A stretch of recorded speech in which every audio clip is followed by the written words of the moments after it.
నన్నెవరో చూడటం లేదులే, నేను చేసేది ఎవరికీ తెలియదులే, ఒకవేళ తెలిసిన నన్నెవరేం చేస్తారులే అనే ధీమాతో రహస్యంగా పాపం చేస్తున్న సహోదరి సహోదరుడా వినో. పాపానికి ఒక లక్షణం ఉంది.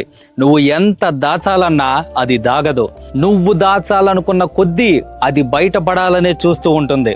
రహస్యమైనదేది తెలియబరచబడకపోదు, మరుగైనదేది బయలుపరచబడకపోదు అని దేవుని వాక్యం సెలవిస్తూ ఉందండి. ఈ రోజు నువ్వు రహస్యంగా చేసే ప్రతి ఒక్క తప్పు కూడా ఒక రోజు బహిరంగంగా మిద్దెల మీద చాటింపు వేయబడుతుంది. జాగ్రత్త. భర్తకు తెలియకుండా భార్య, భార్యకు తెలియకుండా భర్త, తల్లిదండ్రులకు తెలియకుండా పిల్లలు, పిల్లలకు తెలియకుండా తల్లిదండ్రులు, ఎవరికి వారు రహస్యంగా తమ వ్యవహారాలను నడిపించే వ్యక్తులు ఎంత మంది లేరండి.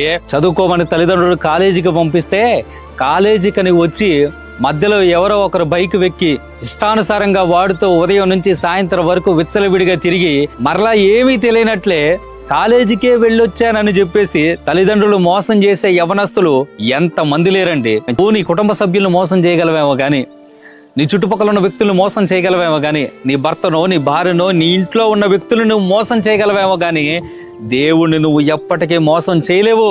ఒకవేళ దేవుడు నీ లోపాలను, నీ రహస్య పాపాలను బయట పెడితే నీ కుటుంబ పరిస్థితి ఏమవ్వాలా, నీ సంసారం ఏమవ్వాలా, నీ జీవితం ఏమవ్వాలి? అసలు నువ్వు తల ఎత్తుకొని జీవించగలవా? ఒక్కసారి ఆగి ఆలోచించు. ఎవ్వరికీ తెలియకుండా నువ్వు రహస్యంగా దాచుకోవడానికి పాపమేమి విలువైన వస్తువు కానే కాదు. నువ్వు ఒప్పుకోకుండా కప్పుకోవడానికి పాపమేమి దుప్పటి కానే కాదు. అది పాము.